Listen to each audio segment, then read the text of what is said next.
All right, folks, we're going to get started with Joe Bravo, the winning jockey in the Breeders' Cup Distaff aboard Blue Prize. John, congratulations. Oh. And as Jersey Joe signs the Thoroughbred Aftercare Alliance saddle towel, he's also going to be joined by John Moores. The real stars, right there. Charles. I just had the camera on me a little longer, though. That's all. Damn, it's more like that. Oh my God. Not sure. You had it ready to go.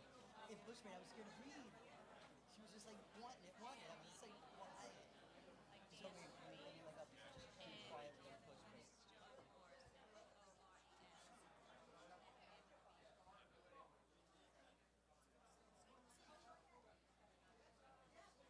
All right, and we're also going to welcome in the winning owners, John Moores and Peter Bantz,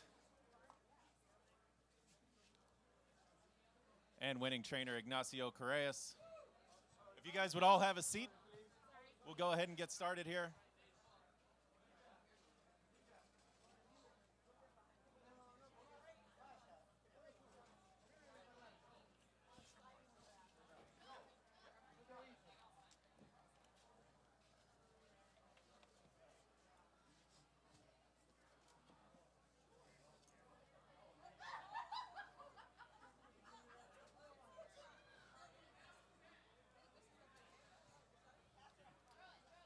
Joe Bravo, congratulations. This is Joe's first Breeders' Cup victory in a storied career. And Joe, we'd like to hear from you first. You said that you and Blue Prize both came back a little bit dirty. Yeah, You just describe the race for us. Well, there is honestly so many different emotions I got going on. The easiest part about it all was probably the race. I mean, she really took control down the backside. First thing, well, let's go back to the paddock. The minute Ignacio gave me a leg up on the affiliate ace, listen, just try to keep her quiet. She's really sitting on go. And you know, it's probably the best physically I've ever seen Blue Prize. She came over there really intense, but in control about everything. She broke from the gate, really relaxed, comfortable underneath me. They ran away from me a little further than we expected to be. So didn't want to panic because I knew she was so sharp. We got down the backside. It just made me feel so comfortable. I was watching the pace go in front end. Seemed like everybody's working. But I kind of kept an eye on Midnight Bishu. You can't disrespect a champion filly like that. But down the backside, it looks like we kind of took over and passed her pretty handily before we even got to the turn. And we got into the turn and started to go around Johnny. And he kind of hollered because we kind of got a little tight. The inside horse came out a little bit, so I had to give him a little room. But that when I'm doing that, kind of lost a little bit of ground ourselves.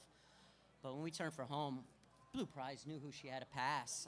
She went after Sarah Empress, and honestly, inside the last 16th of a mile, it was just a dream come true. It really was. It got so for real for me. It was like time stopped, and Ignacio got me my dream. Thank you.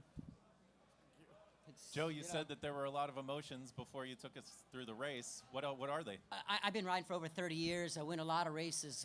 This is not a race. This is something that, you know, wow. Mr. Moore, that was my World Series. You won the World Series, but you know what? That was wow.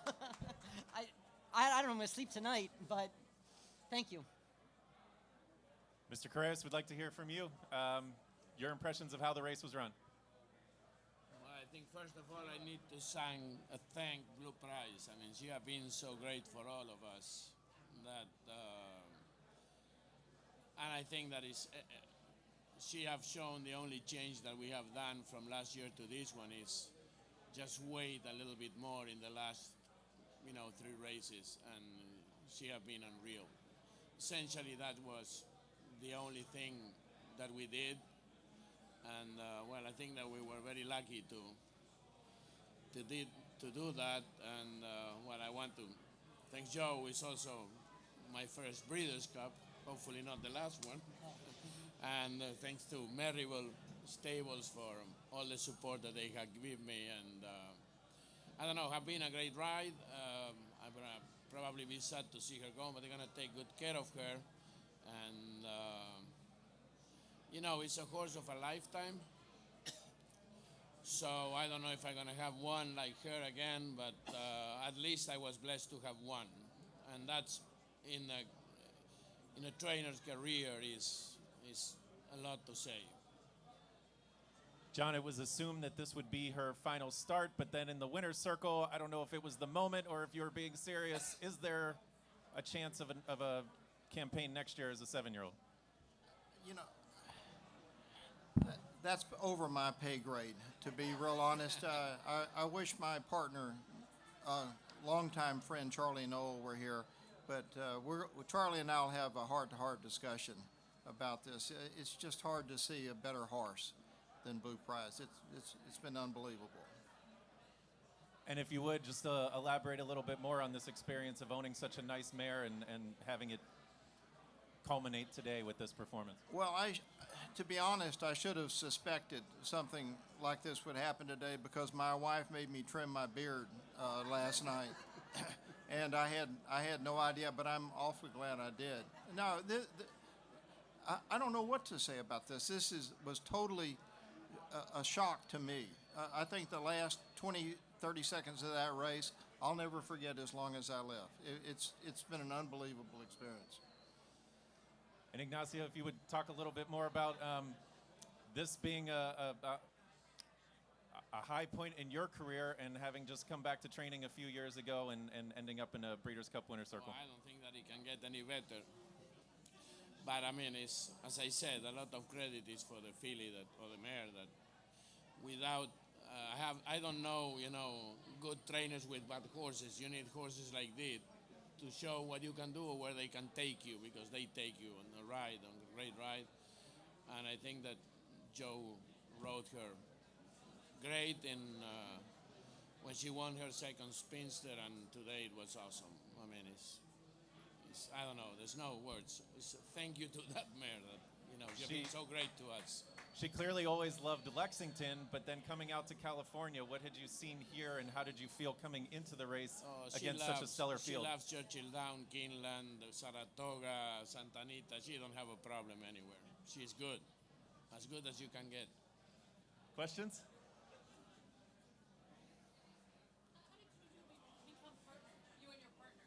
Question is how the owners became partners. I'm so old that I can't remember when Charlie wasn't my partner. We've done 100 things together since actually the late 80s in software business, real estate, oil and gas, a number of other things, baseball. But this was easily the most exciting 1 minute in my life. I promise. It's unbelievable. I don't even know how it quite happened. I think Peter Vance, who has a long time, I guess back to high school or before, with Charlie, was sort of born to the business. So I think it just sort of evolved from that. It's funny how things work out. And so just to clarify, Peter, you would describe Peter as a partner or the racing manager? I'm a friend, and I help my friends do this. And Charlie is an old friend from high school. Can you imagine? He used to try to look on my paper in Spanish class, so it's very fitting that we have Spanish-speaking horse and owner and breeder here.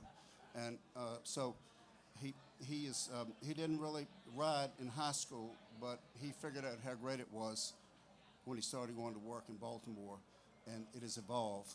And the greatest thing is, this is a small stable, and if you look at the numbers you have to compete against with some of the huge stables to win this race with just a handful of flat horses is particularly hard to achieve. And the way this horse was bred, the way she was raised, the way she was trained, the coordination between the trainer in Argentina and Ignacio Correas, and having her career be successful, it's all fallen into place.